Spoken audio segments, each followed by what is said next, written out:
Pedro Azpiazu sailburak, Ogasun eta Ekonomia sailburak esandako buruz ere arituko gara, Maialen Iriarterekin, Euskal Herria Bilduk Gasteizko Legebiltzarrean duen bozera mailarekin, EH Bilduren bozera maila, Iriarte Andrea, egunon ongi etorri Euskal Telebistara. Egunon, mila esker. Aurrekontuen gidalerroak aurkeztu zituen atzo Azpiazu sailburuak, ez?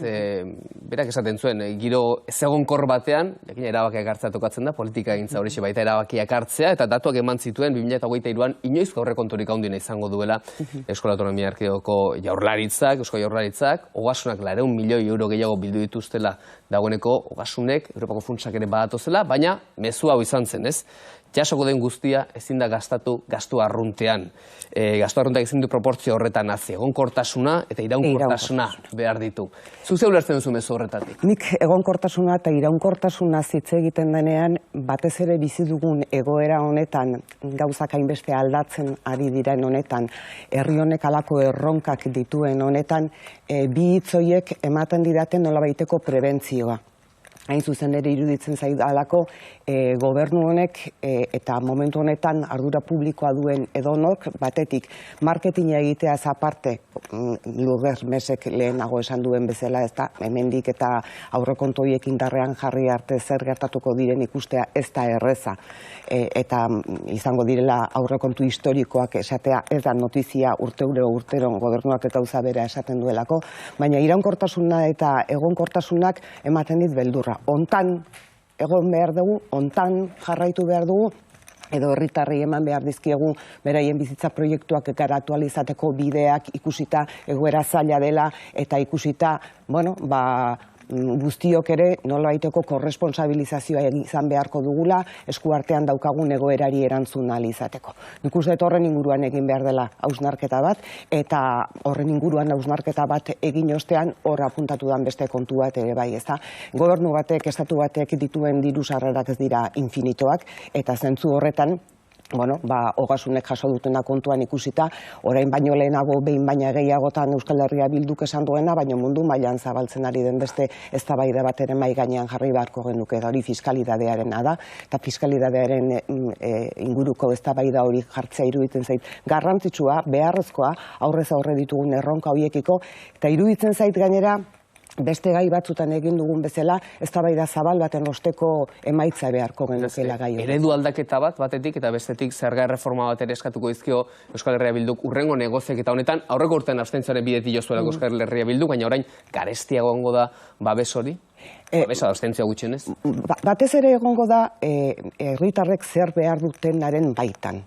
Egoera nola dagoenaren baitan, eta herritarrak nola babestu behar ditugunaren baitan, horren baitan egongo da. Edozein kasutan, fiskalitatearen inguruko ponentzia bat zabaltzea aurreko negoziazioera eraman genuen, esaten dizudan bezala mundu guztian aztertzen ari direlako gai hori, eta iruditzen zaigulako hemen ere hausnarketa bi eman beharrekoa dela.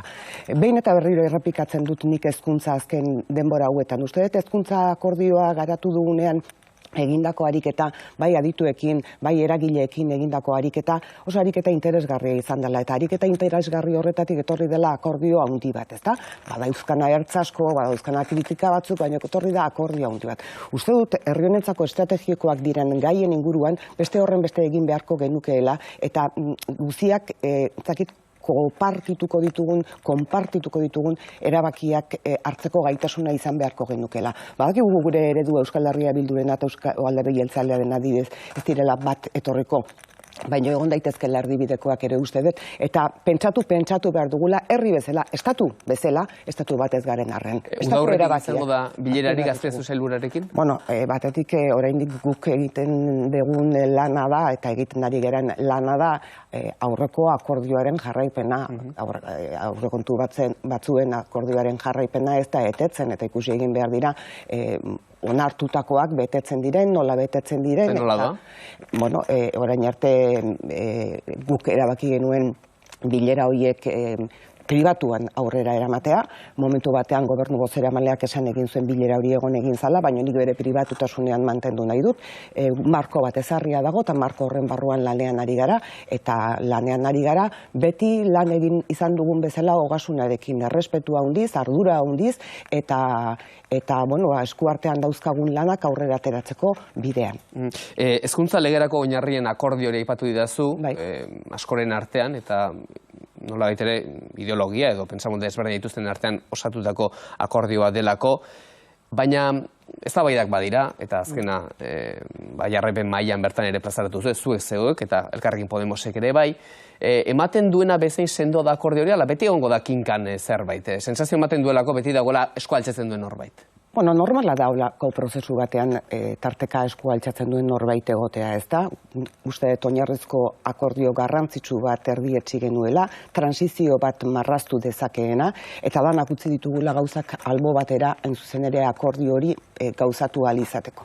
Oso garrantzitsu iruditzen zait, nola planteatu genuen akordio hori nik uste dudalako hezkuntza dela gizarte baten zutabe nagusietako bat, eta ez dela posible, ez lukela posible izan behar, oso Espainian asko gertatzen den kontu bat da, ez da? Baina gobernuak aldatu eta hezkuntza legea aldatzearen. Uste dut iraunkorragoa eta luzera begirakoa izan behar duela, ez da? Eta zentzu horretan, uste dut, transizio horretarako oinarri oso garrantzitsuak jarrita daudela hezkuntza lege horretan. Hortik aurrera, uste dut, hasi baino ez gerala egin, lasaitasunez hartu behar dugula, inteligentziaz hartu behar dugula, eta nik uste dut akordio hori sendoa dela. Horrek ez du esan nahi, era honetako akordioak egiten diren aldiro bezala, jarraipena egin beretzaionik, begiratu egin Nondo de marra finenak akordio horretan? Marra finenak guk momentu enten ikusten duguna da, hartu egin ditugun oinarri eta printzipioiek garatu egin behar ditugula, eta garapen hori egin behar dugula, oinarri eta printzipioien arabera. Eta badakigu, badaudela sektore batzuk, kritikak egin dizkiotenak, oinarri eta printzipio honen bueltari eta akordio honi, eta nik uste dut bidean saiatu behar dugula, hain zuzen ere, haiek egindako ekarpenak, legera ere ekartzen. Eta gero badago nire ustez, mediatikoki eta politikoki akordio honen kontra lehenengo momentutik egin duen mugimendurik ere herri honetan, ez da? Nortzu dira, Ikoitz Arresek berak esan zuen, aterazenean prensaren aurrera, Bilduk ez duela parte hartuko zenbaiten desegonkortzeko nahiekin, ez? Zen identifikatu nortzeazki, alderdi politikoren bat zen, ala bestela? Esango dizut nortzuk ez dira alderdi politikoak akordioan daudenak, ez dira guraso elkarte, ikasle elkarte, irakasle elkarte, edo paktuaren inguruan ados, edo desados, edo adosago, edo desagosdago agartu diran, eragile eta adituak. Hoiek ez dira, baina badira herri honetan eta periodiko batzuk hartzea besterik ez dago ikusteko zeinek nahi duen desestabilizatu paktu hau eta zeinek ez. Eta ze asmo uste duzu daukatela? Espaldin baude hezkuntza komunitate horren barruan? Euskal eskola publiko euskaldun baterantzko bide horretan badaude interes asko batzuren aldetik harriak jartzeko bidean. Baina guk lanean jarrituko dugu, esan bezala konfiantzaz, esan bezala pazientziaz, esan bezala orain arteko akordio hori betez, eta orain arteko akordio hori aldan neurrian, aberastuz, eta aldan neurrian ahalik eta jende gehiago erakarriz. Alderdi politikoen artean beraz, eta Gasteizko Legebiltzarrean, astelehenean bertan hezkuntza batzordean sailburuak berak Bildarratz jaunak agerraldia badu, giroa lasaia da, eta akordiorako giroa behintzat bere horretan. Nik Euskal Herria Bilduren aldetik daukagun jarrera esango dizut, eta esaten dizut, gu oso bat gaude egindako akordioarekin, oso harro gaude egindako akordioaz, badakiuk ez dela akordio perfektu bat, Euskal Herria Bilduk ere bidean gauza batzuk utzi ditu, guk aurkeztu genuen hezkuntza eredu soberano euskaldunaren inguruan eta honen inguruan aldeak badaude, baina balio ematen diogu hain zuzen ere lau indar politikoaren artean erdietsi dugun akordio horri, uste dugu transizio bat ongi marraztu dezakela, transizio iraunkor bat ongi marraztu dezakela, eta zentzu horretan iruditzen zait, orain hartzen ez ditugun erabakiak, ezin izango ditugula hartu gero bapatean eta gehiegi pentsatu gabe, horiek partxeoak izaten direla. Orain hartzen ditugun erabakiak 10 urterako bista daukatela, eta hartu behar direla erabakiak pazientziaz, medallometroa alde batera jarrita, kritikometroa alde batera jarrita, alde batera utzita, guk gure bideari segi egin dugun akordio horren baitan ahalik eta ekarpen positibo guztiak jasoz, eta bidean harriak jarri nahi dituzten nei, esanaz harriak ere kenduko ditugula orain baino lehenago sarri kendu izan ditugun bezala beste arlo batzutan. Atzoko beste argazki bat ere ekarri nahi nuke, Mercedes-Benzen plantan, Gasteizko egoitza horretan, Titos jauna, zuzendari nagusia Gasteizko lantegi horretakoa, Urkullu lehendakaria bera, Jaurlaritzan izenean, eta Ramiro González diputatu nagusia Arabako Foru Aldundiaren izenean. Akordio bat, hitzarmen, memorandum bat, lankidetza teknologikorako. Eta horra aipatzen dituzte hainbat ardaz, digitalizazioa, jasangarritasuna industrian, deskarbonizazioa, elektrifikazioa, hainbat ardaz oso garrantzitsuak direnak eta oso barrenatu daudenak dagoeneko baita industrian ere, antza denez. Ze balorazio egiten duzuzuk mugimendu honena, ez? Nola ulertu behar da Foru Aldundia eta Jaurlaritza momentu honetan 1.200 milioi euroko inbertsio bat mahai gainean dagoen honetan memorandu hori sinatzea joana? Bueno, Euskal Herria Bilduk oso ardura handiz jarraitu du Euskal Herriko automobilgintzaren inguruan gertatzen ari den guztia. Oso industria garrantzitsua da gure ehun ekonomikoan, bai Mercedes kontuan izan da, baita Volkswagen kontuan izan da, ezta? Baina Araba, Bizkaia eta Gipuzkoari dagozkiolarik uste dut oso proaktiboak izan gerela, eta Minaoko parkearen zabalkundean ere gure aldeko jarrera erakutsi dugula gigafaktoria ezarri dadin, ikusten dugulako batetik, ikuspegi ekonomiko batetik ehun produktibo hori indartsua egotea eta hor eman behar dan transformazio hori egoki ematea oso garrantzitsua dela, Mercedesen baitan eta bueltan mugitzen diran enpresak Euskal Herrian izugarri pila direlako, eta beste alde batetik transizio ekologikoari begira elektrifikazioa ezin bestekoa delako, ezta? Iruditzen zait zentzu horretan, instituzioetatik egiten dena eta guk geuk ere hori bultzatuz egin genezakena positiboa izango dela, Mercedes zabaldu dedin eta Mercedesek Euskal Herrian mota hortako kotxe elektrikoa egiten hasi dadin. Nik uste dut momentu hauetan ere gertatzen dela askotan, gertatu dena, ez da? Enpresak berak era honetako inbertsio bat egin behar duela adierazten duenean, balioan jarri nahi du inbertsioa, eta balioan jartzen du oso sarri edo beti langileen eskubideen kontra eginez, ez da? Nik uste dut hori gerra joku bat izaten dela, oso errepikakorra izaten dela, eta uste dut hemen bakoitzak egin behar duela lana berean, inori presioa egin gabe, langileek ere badituztela beraien ordezkariak, eta izango direla nor beraien ahotsa defendatzeko eta guztion artean defendatu beharko dugula, bai inbertsioa, baina baita langileek dituzten eskubideak, beraien konbenio kolektiboak jasotzen dituenak, eta, hemen... Jaurlaritzak edo Aldundiak presionatu egiten ditu langileak akordiora bat? Langileak hori diote? Beraiek hori diote. Nik uste dudana da momentu delikatu bat dala hau, guztiok oso arduraz jokatu behar duguna, eta arduraz jokatze horrek dakar, era berean langileen eskubideak errespetatzea. Esaten balin badugu etengabe legebiltzarrean behin eta berriro ateratzen den eztabaida da hau, kalitatezko enplegua nahi dugula eta kalitatezko enplegua bermatu behar dugula, bermatu egin behar dugu kalitatezko enplegua. Euskal Herriak badauzka tamainako arazoak momentu honetan, eta tamainako arazo horietako bat ere pasatzen da kalitatezko enplegutik kalitatezko enplegua besteak beste bizitza proiektuak baldintzatu ditzakeen ardatzetako bat delako. Hitz egin dezakegu demografiaz, hitz egin dezakegu beste hainbat konturen inguruan, eta uste dut momentua dela oso arduraz, oso temple handiz eta urduritasunak alde batera utzita, bakoitzak berean, bakoitzak bere arduratik lana egiteko, hau guztia ongi amaitu dadin, eta presiorik egin gabe, langileek ere badaukatelako. Baina ulertu behar da enpresaren ikuspuntuaren, 1.200 milioi euroko inbertsio egin nahi baldin badu, segurtasun pixkat nahiko du, marko baten inguruan behintzat, eta lan hitzarmen hori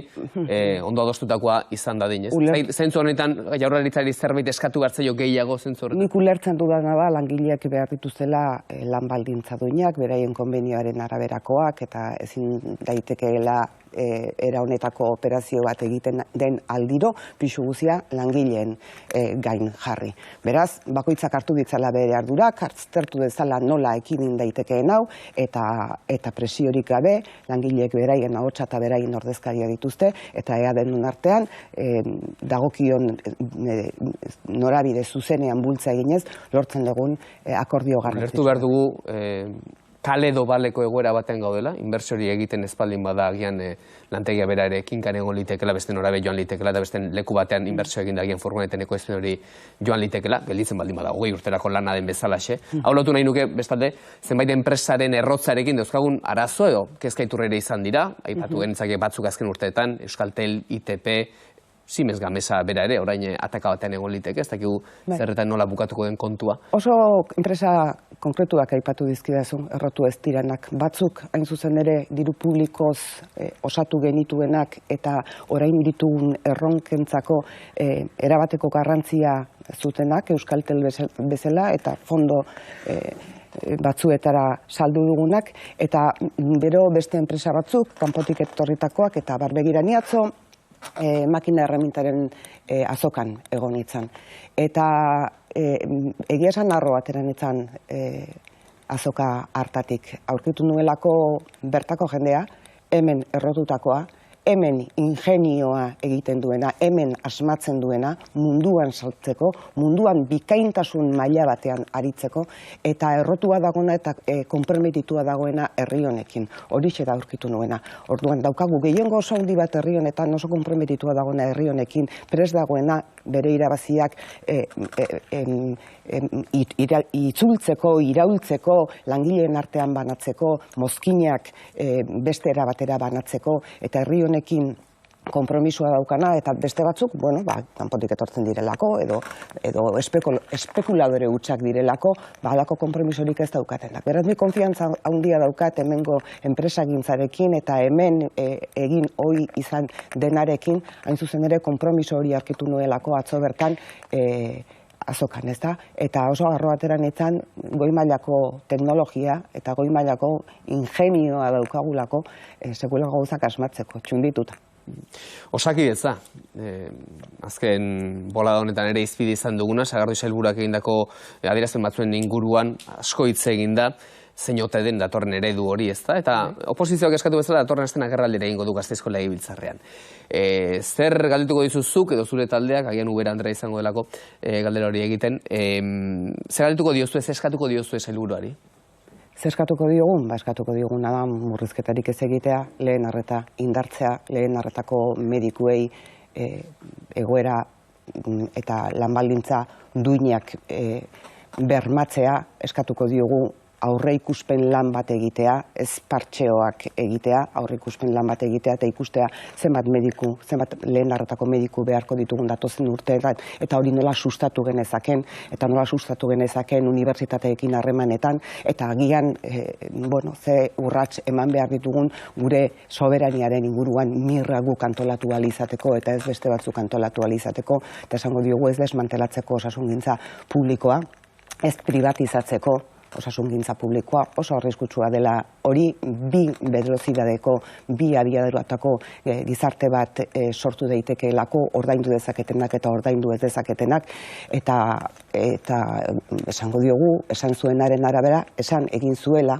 gero ez esan bazuen ere, esan egin zuela, eta esan zuenarekin herri txikietatik edo auzo batzuetatik konsultorioak izten badira edo ambulategiak izten baldin badira, persona horien osasun eskubidea murriztu egiten dela, eta osasun eskubide hori unibertsala dela. Baina esan dako hartetik atzera pausoak eman ditu, edo lehengo eredura itzuli da? Neri iruditzen zait, Sagardui Andreak egin duena izan dela egiten ari dena verbalizatu.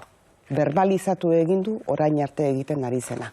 Ze orain arte ere Gasteizko San Martineko paka itxi zuen, orain arte ere udan kontsultorio batzuk itxi dira, orain arte ere ez dira ordezkatzen medikuak dituzten bajak, edo ez dira ordezkatzen medikuek dituzten medikuak 55 pertsona arte ikusten ari dira goiz batean lehen arretan. Kontuan izan behar dugu lehen arreta dela osasungintzaren atea. Eta gero, sistema hospitalarioak ere ongi funtzionatu dezan, lehen arretak ongi funtzionatzen balin badu, sekulako bermea dela, ezta? Eta zergatik ez duten nahi medikuen lehen arretan lan egin ze, mirrari begiratu ezkero 200 plaza gelditu dira utzik Espainiar estatuan, lehen arretakoak, beraz, aukera egonda, baina ez da inor. Kolapsoan dagoelako eta egoera oso tenkatuan lan egiten dutelako. Esaten dizudan bezala, goiz batean mediku batek 55 pertsona ikusten balin baditu ez da ikustea, da bost zazpi, askot jota 10 minutuan diagnostiko bat egitea, eta batzutan diagnostikoa anginak da, hau iriki eta plaka ikusi.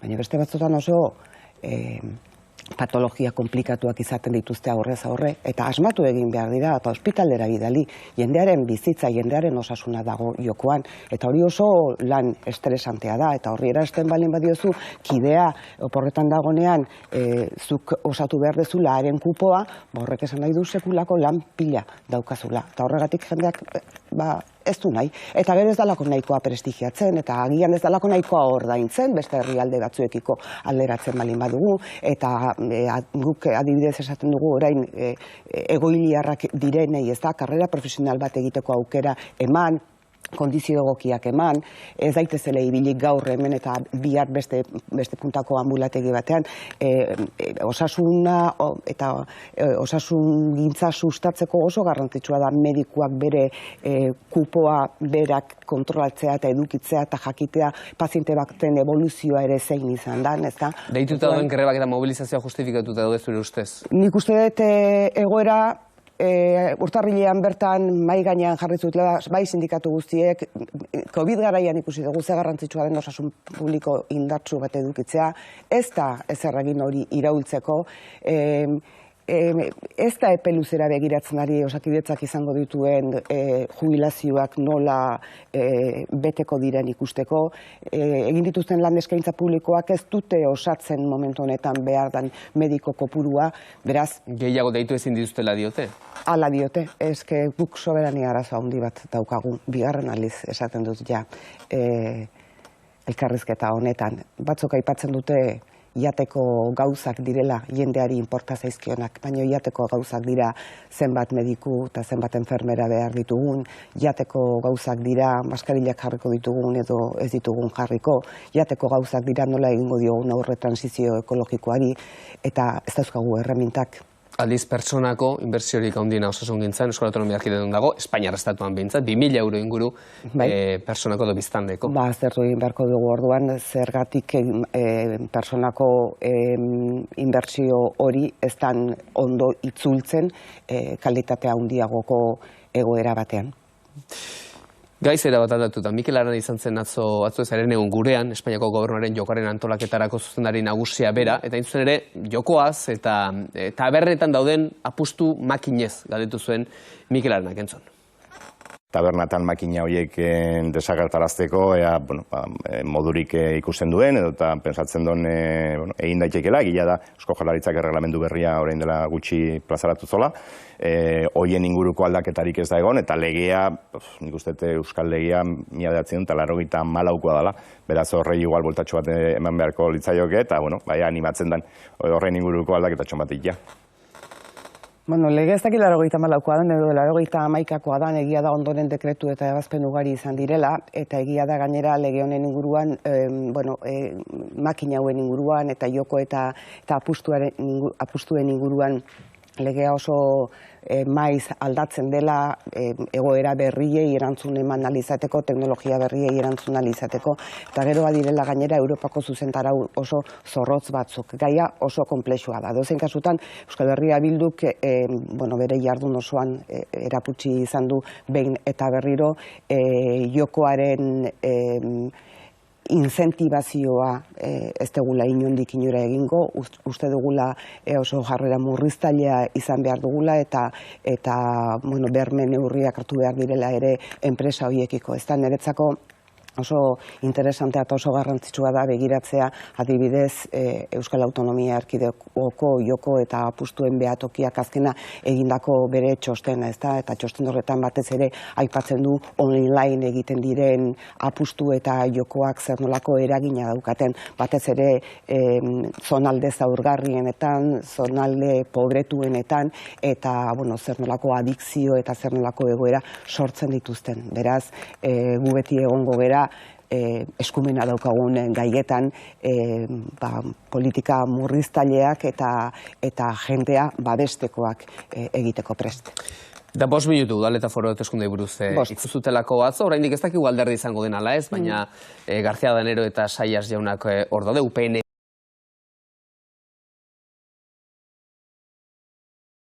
aterata, beren plataforma hori sortu berritan, eta badirudi UPN-etik eskuinerago egongo direla oraindik ere. Eta ikusi beharko da nola konfiguratzen den eskuineko alor hori edo esparru hori Voxekin, PP-rekin eta Plataforma Navarrako balizko kideekin. Ze itxura hartzen dizuzuk horri Nafarroan eta hauteskundeen atarian? Bueno, egia esan hartzen diodan itxura da, Nafarroak urte luzez izan duen regimenak beste itxura bat hartzen duela eta puzlea era batera edo bestera mugitzen dela, baino zirenak direla eta direnak zirela, ezta? Eta direnak ziren bitartean eta gobernuetan egon ziren bitartean, Nafarroari ez ziotela onik ekarri eta benetako erregimen bat egin zutela, ahaztu gabe Alderdi Sozialista oso gertu izan zutela, ezta? Azken 8 urtetan aldaketaren gobernu bi ezberdintasun batzurekin indarrean egon dira, eta bai batean eta bai bestean Euskal Herria Bilduk erabateko garrantzia izan du, hain zuzen ere aldaketa hori gauzatzen eta, ez dakit egonkortzen joan dadin bere adierazgarri eta bere ezaugarri guztiekin, eta hortan jarraituko du Euskal Herria Bilduk aldaketa indartu eta aldaketak urrats gehiago eman ditzan bere gabezia guztiekin eta bere arazo guztiekin, ezta? Eta eskuinari dagokionez, Espainiako eskuinari dagokionez eta Nafarroari dagokionez ere, bi gauza ikusten dizkiot batetik, permanentemente Euskal Herria Bilduri kalte egin nahi diotela, hori, sonoton... Etxai nagusia dioten, Nafarroan etxai nagusia Euskal Herria Bildu. Hori da, hori errepikatzen duten gauza bat, hainbeste errepikatzeaz inork ez du sinisten, argi dagoen bezala Euskal Herria Bilduk sekulako ardura erakutsi duelako Nafarroak aurrera egiteko, bai Uxue Barkosen gobernuarekin eta baita Maria Txibiteren gobernuarekin, eta gainera hitz ematen duelako exigentzia handiagoarekin noski, baina horrela jarraituko duela aldaketa hori gauzatu ahal izateko, eta Espainiako eskuina galtzen ari da aukera bat oso garrantzitsuan ikuste dut Europako eskuinarekin homologatzeko. Eta orduan Voxekin eta PP-ren eskuinagoko jarrerekin eta abarrekin ari dan bitartean, aukera hori galtzen ari da. Horixe, ikusiko dute zer egiten duten. Guk gure bideari jarraituko diogu, aldaketa hori egonkortzeko, eta aldaketa horretan gainera urrats gehiago, garrantzitsuagoak, eta gure lurralde, gure herri honen aldekoak izango diren. Hori Nafarroan, gero Araba, Gipuzkoa eta Bizkaia daude, hautagaitzak dagoeneko ezagutzen hasi gara hiriburuetakoak zein diputatu nagusitarakoak, edo batzar nagusietakoak behintzat, zerrenda gura zeintzuk, baina Gipuzkoakoa falta da. Lehiari nagusina ez dago Gipuzkoan, eta hori da falta zaigun hautagaia, horiek dira falta zaizkigun hautagaiak, ez da pixka paradogikoa. Gipuzkoak erabaki zuen prozesu hori irailean egingo zuela, lurralde bakoitzak erabaki zuen noiz egingo zuen prozesua, eta Gipuzkoak prozesu hori irailean egingo du, eta irailean egingo du, eta orduan jakingo da zeintzuk izango diren hautagaiak eta zeintzuk ez diren izango. Hortik aurrera ni oso pozik nago, duela 15 egun Iruñean egin dugun konferentzia municipalistarekin, han egin diren hausnarketekin, han batu den jende prestatu, gaitu, eta herrietatik bestera batera gobernatu daitekeela erakusten ari direnekin, alkate, zinegotzi, uste dut oso eztabaida interesgarriak izan ditugula bai etxe bizitzaren inguruan, etorri dira bai Irlandako, bai Austriako, bai beste eredu batzuk kontatu dizkiguten personak, hitz egin dugu transizio energetikoaz, hitz egin dugu gobernantzaz, hitz egin dugu gobernantza feministaz, eta jende prestatu hori guztia ikusteak ematen didana nolabaiteko ilusioa eta nolabaiteko konfiantza sinisteko hauteskunde horietan ere Euskal Herria Bilduk urrats gehiago emango dituela aurrera eta emaitza hobeak lortuko dituela. Esan dago Gipuzkoan hautagai bila ibiliko dira, diputatu nagusi gaiaren bila, Donosteko alkate gaiaren bila, eta Maialen Iriarteren buruan aukera hauetakoren bat badago? Maialen Iriarteren buruan momentu honetan dagoen aukera da legebiltzarrean lan asko dauzkadala, batetik kurtsoa amaitu behar dudala, bestetik lehen esan ditzudan bezala aurrekontuen akordioaren baitako jarraipen batzorde horretan lan egin behar dudala gutxienez uztailaren amaierara arte. Maialen Iriarteren buruan dago, nola geratzen da, ez da badirudit portero bat. Hirugarren pertsona hitz egitea batzuk.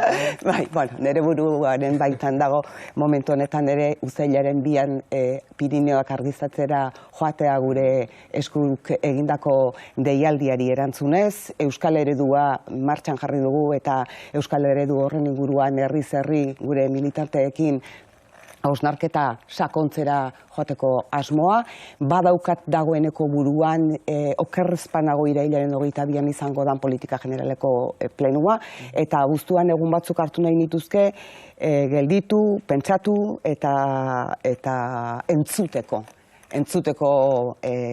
ondo jendeak zer dioen, entzuteko ondo munduan zer gertatzen den, askotan... Hori egiten dute hautagaiek, entzun egiten dute.